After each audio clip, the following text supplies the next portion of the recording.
Good afternoon, everyone, from Plimoth Patuxet Museums and Mayflower II.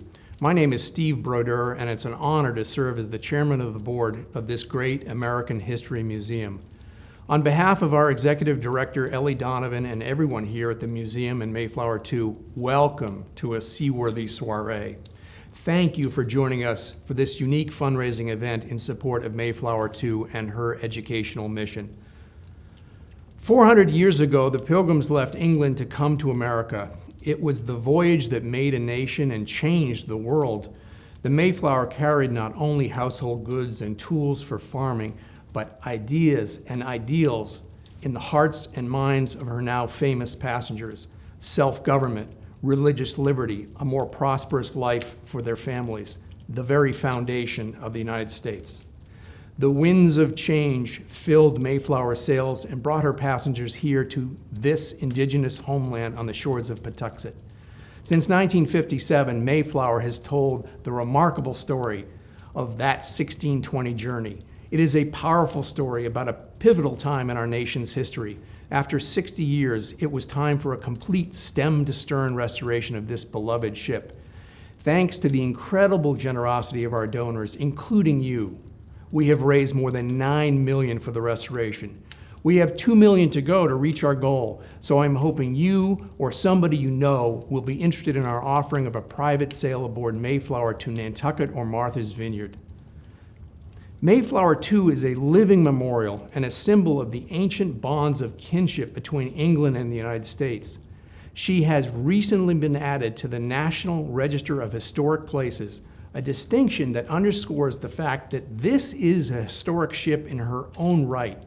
Since Mayflower II's arrival from England, we have welcomed aboard more than 25 million people from around the country and around the world to learn about the Pilgrims and experience for a moment what life aboard a 17th century square rigger was like. Although 2020 didn't turn out the way any of us planned, our staff and board still accomplished a great deal last year. One of the legacy projects of the 400th anniversary was the name change.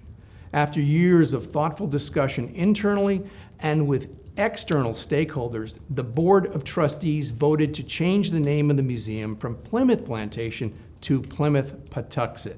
Our intention in doing so was to ensure that the museum's name reflected the fact that since its founding in 1947, we have included indigenous history and heritage in our research, our exhibits, and our collections.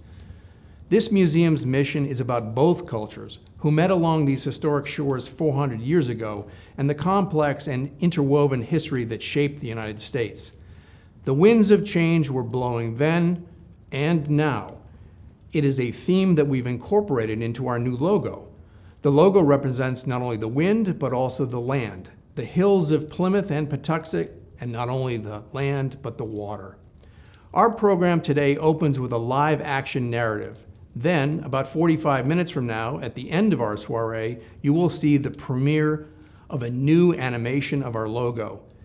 In a graphic style geared to younger students, the animation briefly depicts the first year of the colony. I think you'll enjoy seeing and hearing how the artist captured the concept of the logo and the interwoven history of Patuxet and Plymouth. Throughout this 400th anniversary of the Pilgrims' first year in America, we are commemorating the powerful moments that helped to shape our nation, such as the signing of the Mayflower Compact and the 400th anniversary of the first Thanksgiving this fall. It is your generosity that makes this museum's educational mission possible. You help us to illuminate the past and foster a deeper understanding of a complex and fascinating history. I hope you'll consider purchasing some of the truly unique items we're offering in our Mayflower Marketplace today.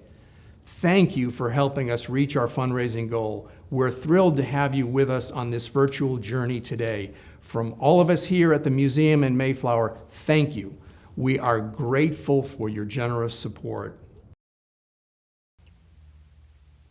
This place is the Dawnland, and we are the people of the dawn. We are the people of the first light that rises in the morning and spreads warmth over the earth. The east symbolizes a beginning, a new day. The light helps us see things the way they really are. We greet the dawn and thank the Creator for the many gifts of the earth. The strangers came from the land beyond the sunrise. I remember. It was 3 moons after harvest time when they arrived, women, men, and children. They had no witu for shelter. On the cold winds of winter, they arrived. These were winds of change that tell us summer is gone. The earth rests under a blanket of snow.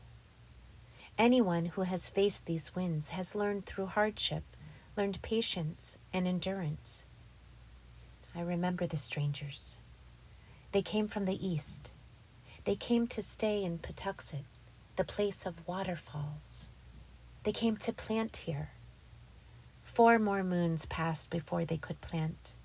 We showed them how to plant corn, beans, and squash. At Kipanumak, the time of the harvest, we celebrated together and gave thanks to the Creator for the many gifts of the earth. I remember. But so much has changed since then. The winds of change changed us all.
Hello everyone, Chris Cooper here in Plymouth, Massachusetts. For the past 400 years, Mayflower has had a leading role in one of the most pivotal episodes in the founding story of the United States. As historian Henry Culver said, Mayflower is the wave-rocked cradle of our liberties. Today, thanks to you and other generous donors, we're fortunate to be able to step onto the decks of Mayflower II. The ship and her crew provide fascinating encounters with American history, which millions of people have enjoyed and experienced over the past 64 years since she sailed here from England. A historic ship in her own right. And I know she will continue to inspire people from around the country and the world. But we must be good stewards and keep her sailing far into the future for the next generations. And I'm pleased that Mayflower II has recently been added to the National Register of Historic Places. She is a national treasure. And with your generous support, we can complete the fundraising for the restoration. Thank you. And now we're going to hear from Richard Pickering, the museum's Deputy Executive Director and Chief Historian, about one of America's founding documents. Thank you, Chris. There is so much to learn from Mayflower.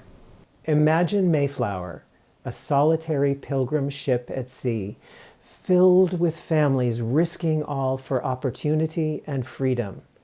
That is the American story. Mayflower passenger Edward Winslow said that the colony would be a refuge. It would be much more than that.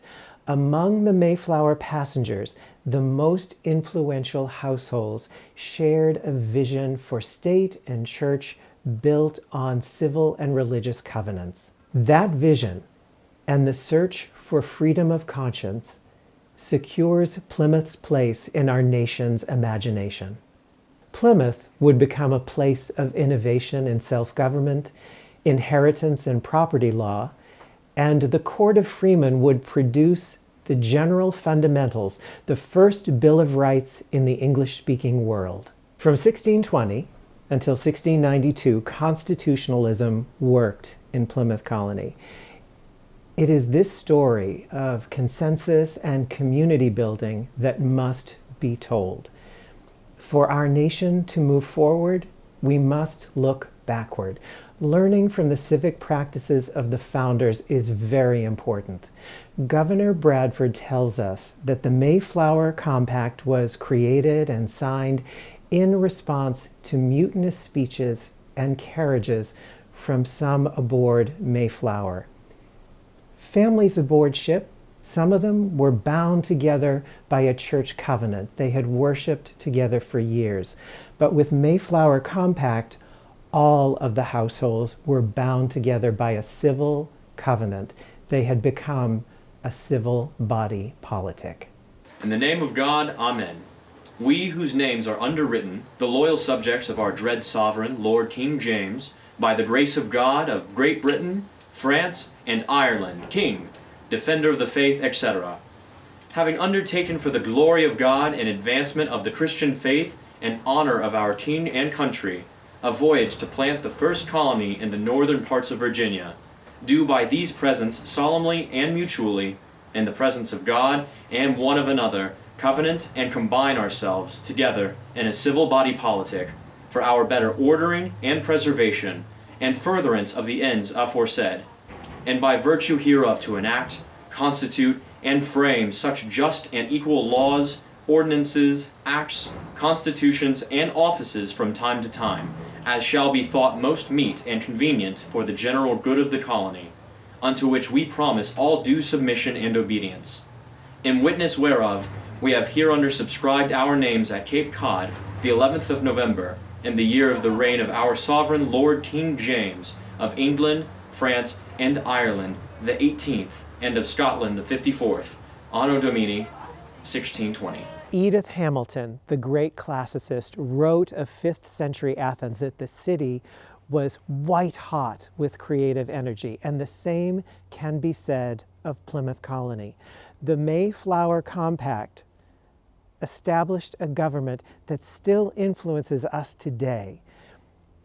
That moment in history established rule by law, safe transfer of power, trial by jury. It is a treasure in our national legacy. John Quincy Adams said that the Mayflower Compact was the world's original social contract. William Bradford, the governor of Plymouth Colony, wrote in his book of Plymouth Plantation, I shall a little return back and begin with the combination made them before they came ashore, being the first foundation of their government in this place, occasioned partly by the discontented and mutinous speeches that some of the strangers amongst them had let fall in the ship. He says the act of entering into a covenant together was an act by them done, in this their condition considered, might be as firm as any patent, and in some respects more sure, because it was government by the governed. Every court session from 1621 until 1692, so 4 times a year at the minimum, the Mayflower Compact was read aloud to everyone. It was the colony's political catechism, and it taught them how to create an informed votership. Plimoth Patuxet Museum is in the middle of a multi-year research initiative to understand Mayflower Compact as a functioning constitution for 70 years and its placement in the broader experience of the British Atlantic world. It's interesting to note that if you visit the headquarters of the American Bar Association in Chicago, that there are 3 documents etched in crystal in the lobby: Magna Carta, the U.S. Constitution, and Mayflower Compact, because they are considered the founding documents of constitutionalism and freedom.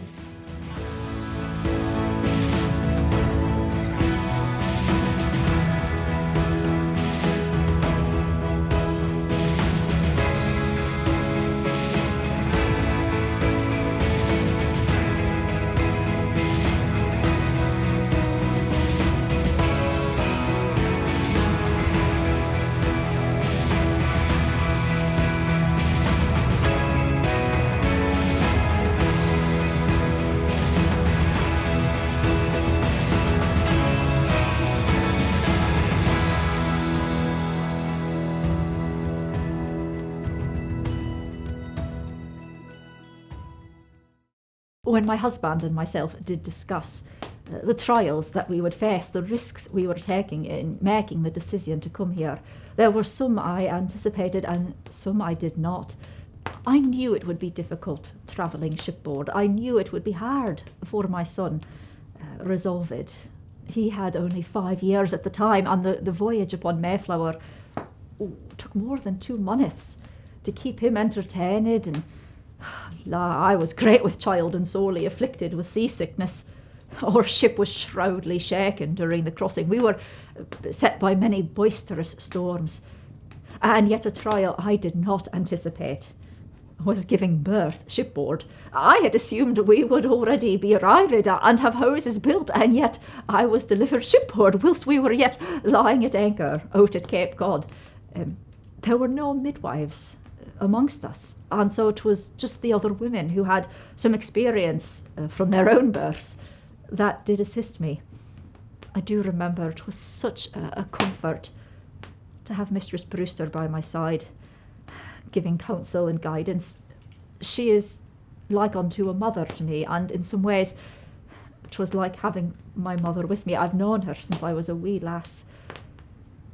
And you know, my son, Peregrine, I suppose you could say he is the very first English babe born here in New England. He is the same age as our town. And that first year we were here, I found it such a comfort working with the other women. We were doing all of the labours in common, and there were so many men who had lost their wives or who had not brought their wives over yet, like Master Richard Warren, that we did need, to dress the meat for other men, to cook for them, and to lay the buck, to do laundry for them. We were all of us working hard, the men tending the corn, what Tisquantum did teach them how to grow, and that whole summer I was worried that the corn would fail, for we, had no artifice with it. I would be up all during second sleep some nights, worrying in the winter, should we have food or no to feed my children? Would I need to put them to bed with empty bellies? Oh, so you can imagine how happy and glad my heart was that autumn when our first harvest did come in, and it was a goodly harvest, 20 acres of maize corn, enough to feed everyone in the town for the next year. And in truth, to celebrate, our governor said we might have a bit of a harvest celebration. So he sent 4 men on fowling. That's so we might, after a more special manner, rejoice together, having gathered in the fruit of our labours. They 4, in one day, killed enough fowl they could have fed everyone in the town near a week. Now, at the time there were scarce 50 of us, and near half of them children, and just a few other women besides myself, but still, it's a lot of birds.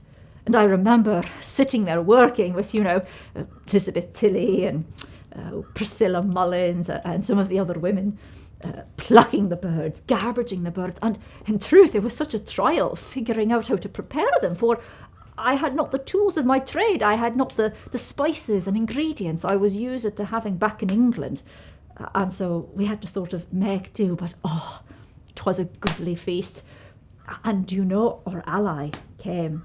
Oh, aye, Usamiquin, Massasoit, the great emperor. And he brought some 90 men in his train when he come to that feast. And there were other naturals besides as well, but hola, methinks you would be half amazed to hear the gift he brought our governor. A deer! Aye, a whole deer, you should have seen it, carrying it on a pole betwixt them. I mean, I've seen deer afore. We have deer in England. They're not so big as the ones here, but still, it's just that I had never eaten of a deer before. In England, that's the king's meat. And to see, the king of the naturals presenting a deer unto our governor, who is not high-born. I mean, the honour that he paid us. And he gave another one to our captain, Miles Standish, and another to chief men in the town, some of the chiefer men. I mean, 5 deer altogether. Oh, I know, I was much amazed. In truth, my husband, Edward Winslow, that autumn when he wrote a letter to a friend in England, he made certain to tell him of the deer, so that his friend would understand in what great esteem the naturals hold us. And I will say that was a goodly feast. There was so much meat. And the feasting lasted for 3 days. Oh, and there were such entertainments and amusements. Oh, I do wish you could have been there to be partakers of our plenty.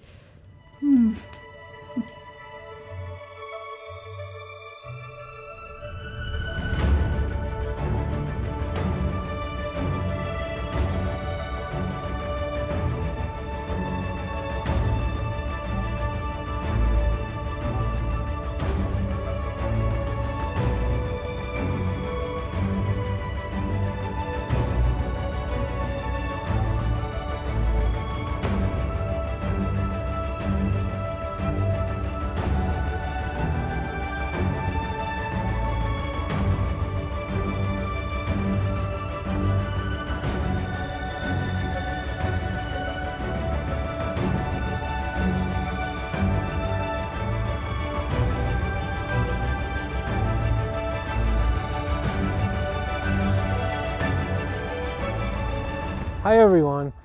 Thank you for your generous support for the restoration of Mayflower II. My name is Whit Perry, captain of Mayflower II. Sailing a square rig ship like this one is quite an adventure. Have you ever wondered what it would be like to sail aboard the ship and have a maritime adventure of your own? Well, now you can.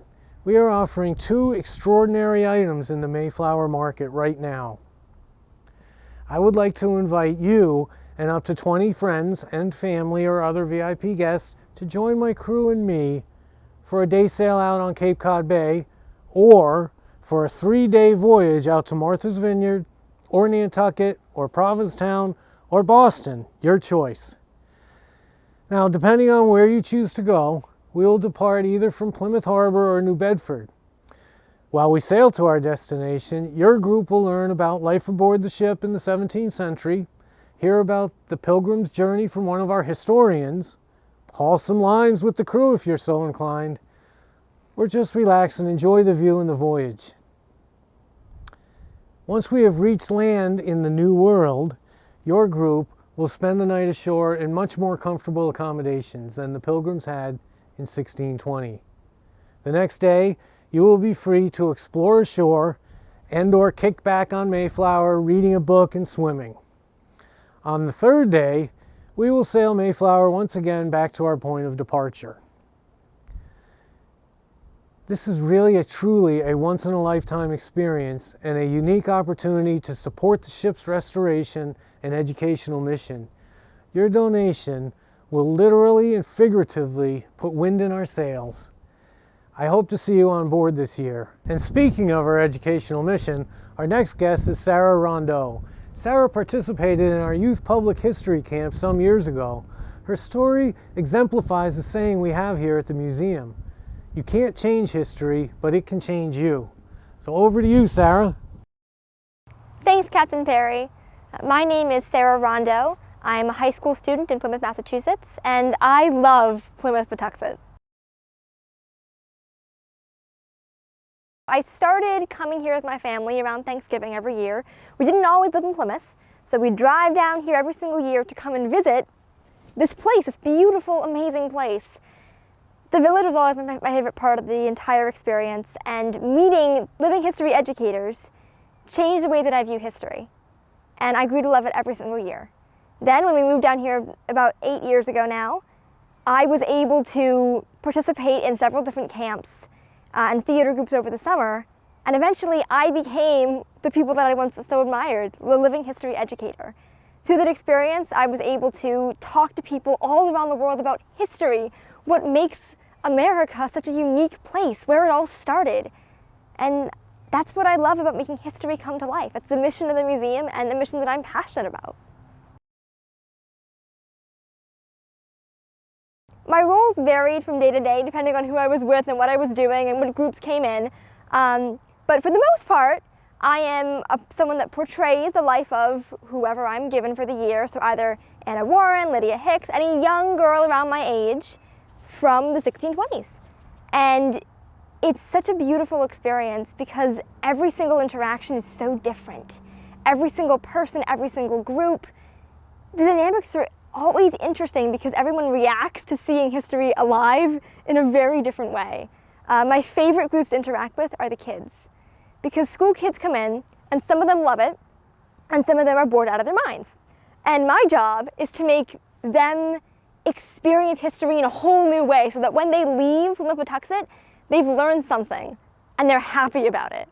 My favorite memory of working with a kid, there was this one little boy, maybe 8 or 9 years old, part of a big school group. The kids are all asking questions and he is just bored. He does not want to be here. So we make the most of it. We play a couple board games. I have him help me take the bedding outside and put it on the fence. And all of a sudden, slowly, he starts to warm up to the idea. Then he starts asking what he can do to help. And before I know it, this kid has stayed longer than the rest of his group and his tour guide has to come and get him out of the house. He learned something and it was fun. He enjoyed learning about history. And history is not a subject that that everyone enjoys learning about. So if I can make it fun for the kids and give them something to look forward to, it makes my day. So if we don't know where we've been, we don't know where we're going to go in the future. Our history teaches us something. It's important to know where we came from and to be proud of it. We came here with nothing and then created this entire beautiful country of America, but if we don't look back at the people that we used to be, we won't have any lessons for the future. The determination, I always will forever admire the determination and the grit and the passion of those first settlers that came to Plymouth. I cannot imagine leaving my family behind for years in complete wilderness. And yet, that is the American spirit. That's where we came from. And without those lessons, we won't have anywhere to go. Without remembering that we are determined, passionate individuals who strive to create a better future, we don't have a vision for that future. We don't know how to create what we want to be.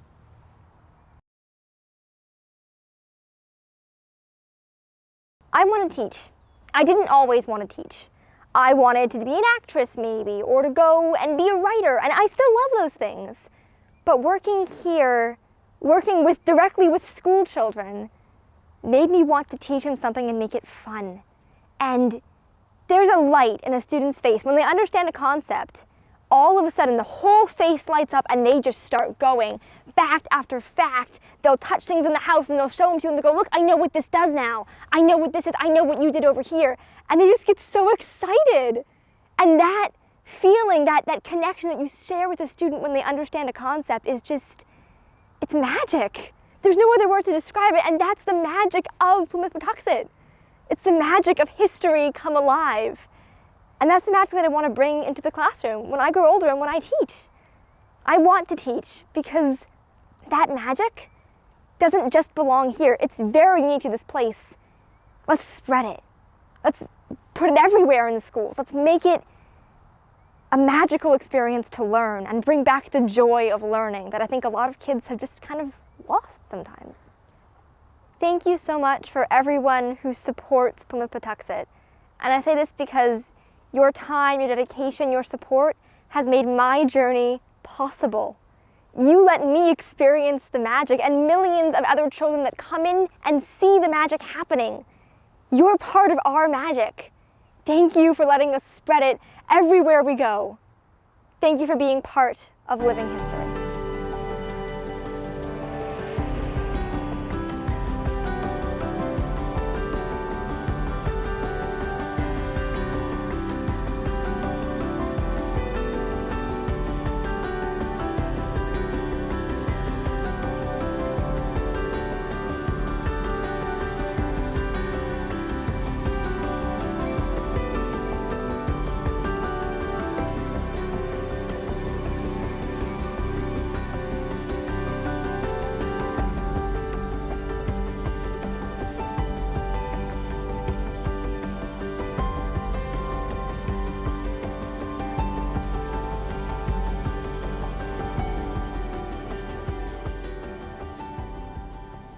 Hello friends, Guilherme Assunção here, coming to you from my home country, Brazil.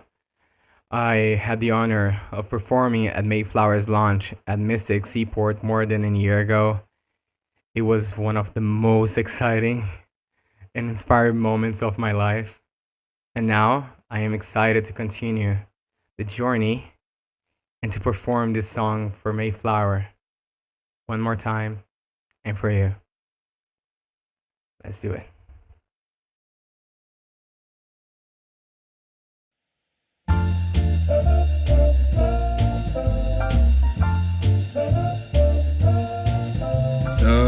Somewhere beyond the sea, somewhere waiting for me, my lover stands on golden sands and watches the ships that go sailing. Somewhere beyond the sea, she's there watching for me. If I could fly like birds on high, then straight to her arms I'd go sailing. It's far beyond the stars, it's near beyond the moon. I know beyond the doubt, my heart will lead me there soon. We'll meet beyond the shore, we'll kiss just as before. Happy we'll be beyond the sea, and never again I'll go sailing.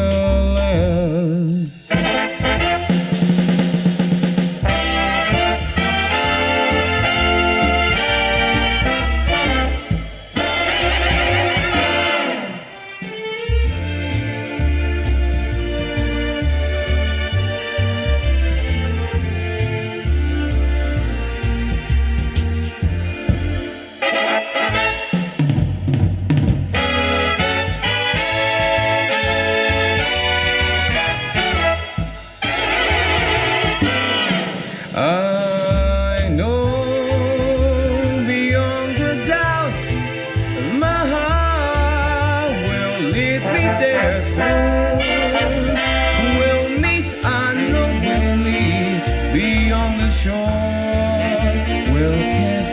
just as before. Happy we'll be beyond the sea, and never again I'll go sailing. No more sailing. So long sailing. No more sailing. Goodbye, farewell, my friend. No more sailing.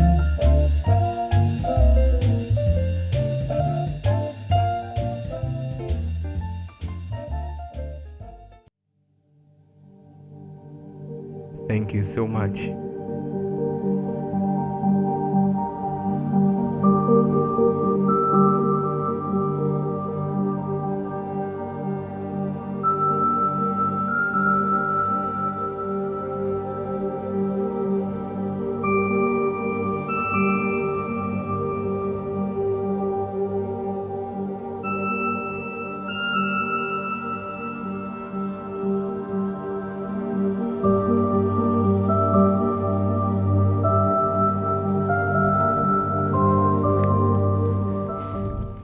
This is what Plymouth Colony looked like 6 or 7 years after Mayflower landed.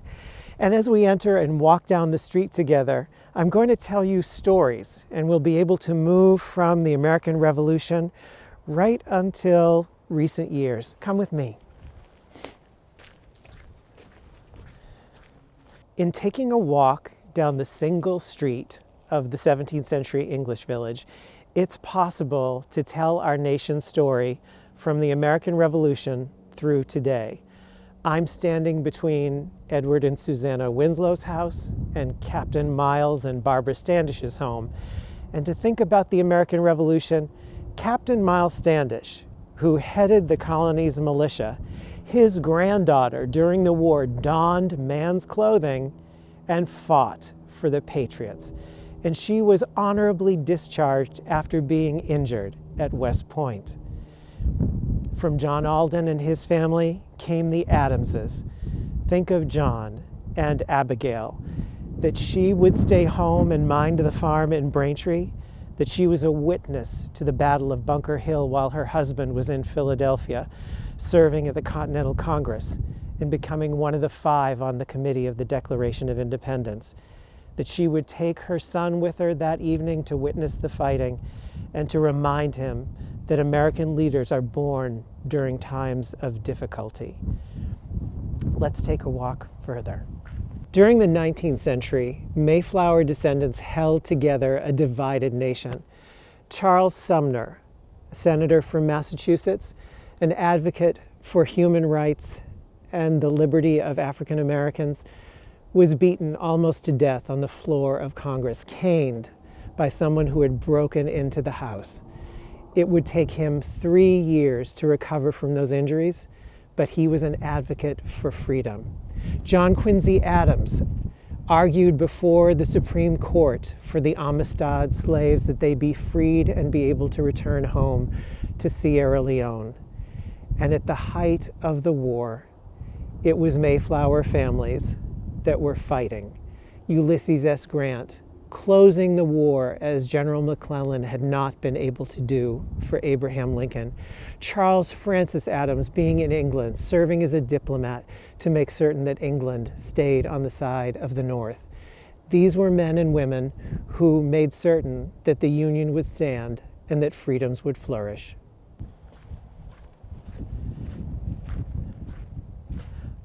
I'm standing in front of the home of Francis and Hester Cook.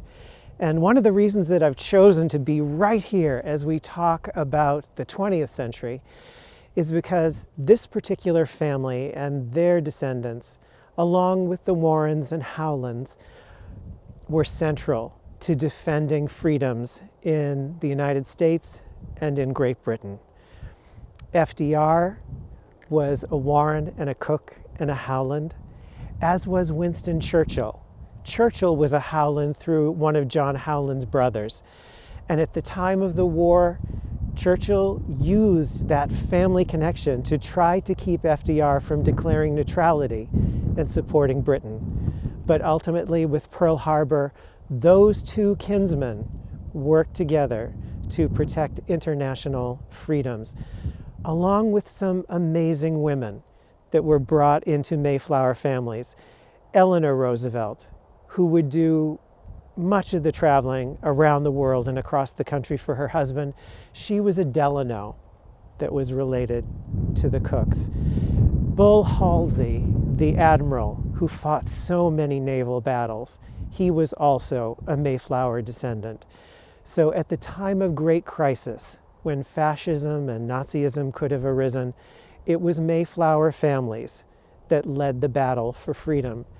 As it would be a Mayflower voice at 9/11, when our country was torn apart by violence and loss, that President Bush stood in the wreckage of Ground Zero, and he reminded us of, as Americans, of being our best, that we would rise again from the violence, and that we also needed to protect those that were in danger from prejudice.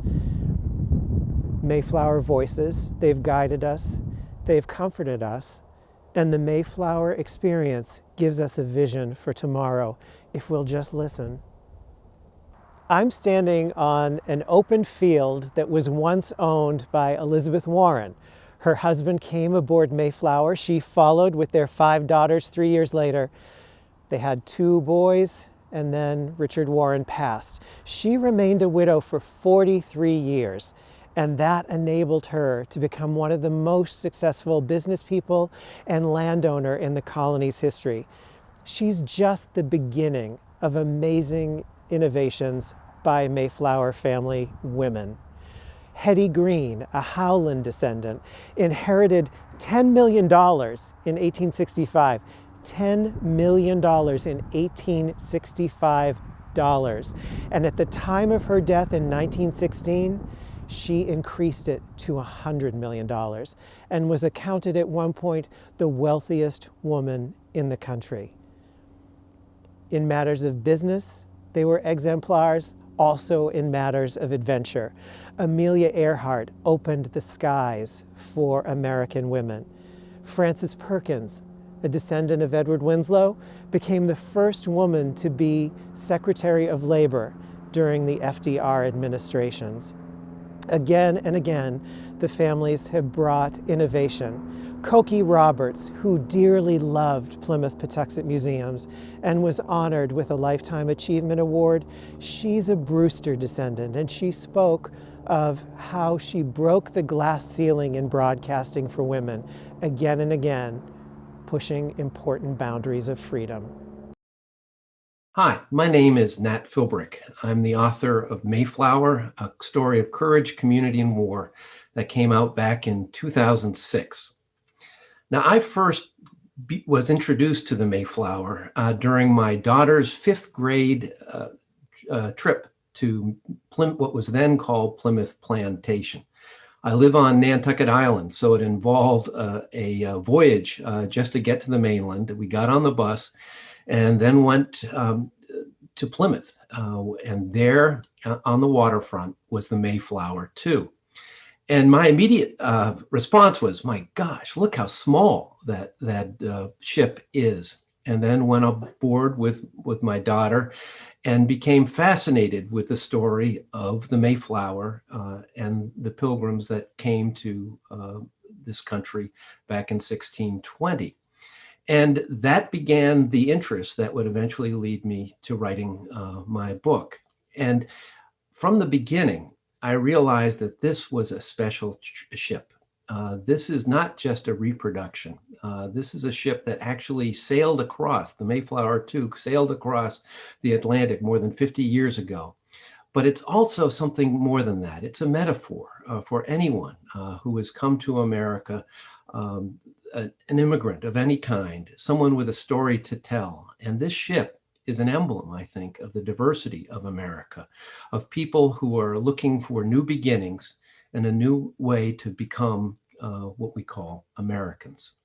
Now, one of the great things about this ship is that it's a platform that enables children and adults to venture back into the past, where some of the best historians I know are on the deck to help show you what it was like in the past and to relate that story to who you are today. Now, the Mayflower stewards at Plimoth Patuxet have done an amazing job of bringing the ship into what we call Bristol fashion. It's now in terrific shape. It can sail into the future. And I think the organization is to be commended for everything it's done. And I want to thank all of you for lending your support to this most important endeavor.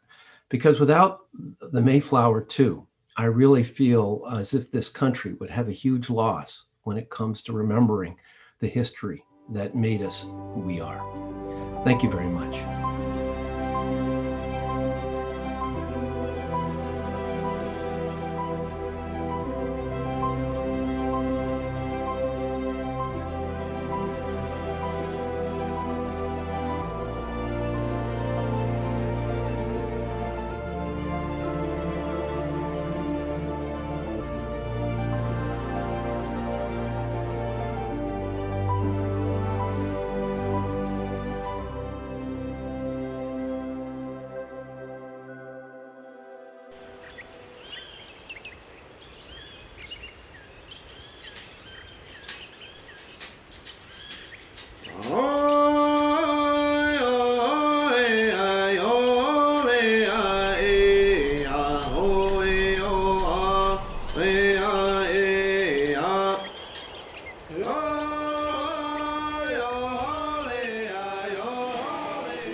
Yo